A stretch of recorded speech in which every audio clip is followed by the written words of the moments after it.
देशाचे कृषी मंत्री, घटना समितीचे सदस्य, शिक्षण महर्षी, कृषीरत्न, घटना समितीचे अभ्यासू सदस्य, लोकमहर्षी डॉक्टर पंजाबराव देशमुख यांची आज जयंती. त्यानिमित्त त्यांना विनम्र अभिवादन. डॉक्टर पंजाबराव देशमुख यांचा जन्म 27 डिसेंबर 1898 रोजी अमरावती जिल्ह्यातील पापळ या ठिकाणी झाला. त्यांनी शिवाजी शिक्षण संस्था स्थापित केली. उच्च शिक्षण घेऊन स्वातंत्र्याच्या लढ्यात ते सहभागी झाले. इसवी सन 1936च्या निवडणुकीच्या नंतर शिक्षण मंत्री म्हणून त्यांनी काम पाहिले. स्वतंत्र भारतात कृषी मंत्री म्हणून त्यांनी काम केले आहे. विदर्भात शिक्षणाचा प्रसार व्हावा म्हणून त्यांनी श्री शिवाजी शिक्षण संस्था काढली.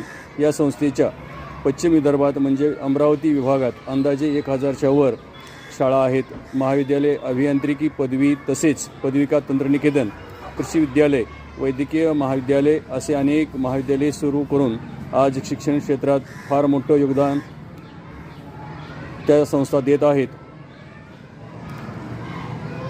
त्यांचं जीवन कार्याचा आपण आढावा जर घेतला तर त्यांचं जीवन परिचय आपण संक्षिप्त रूपात असं सांगू शकाल.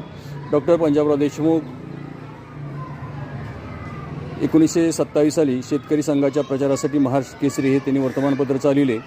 वैदिक वाङ्मयातील धर्माचा उद्गम आणि विकास या प्रबंधाबद्दल डॉक्टरेट त्यांना मिळालेली आहे. 1933 साली शेतकऱ्यांची कर्जातून मुक्तता करणारा कर्ज लवाद कायदा पारित करण्यात मोठा त्यांचा सिंहाचा वाटा राहिला. त्यामुळे त्यांना हिंदुस्थानच्या कृषक क्रांतीचे जनक असेही म्हणतात.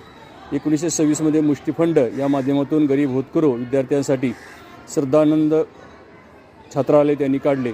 1927 साली शेतकरी संघाची स्थापना केली. तर 1932 साली श्री A.W. पाटील यांच्या सहकार्याने श्री शिवाजी शिक्षण संस्थेची स्थापना त्यांनी केली.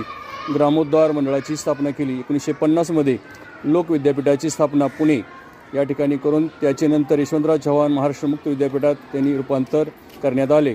1955 भारत कृषक समाजाची स्थापना व त्याच्याच विद्यमाने राष्ट्रीय कृषी सहकारी खरेदी विक्री संघाची स्थापना केली.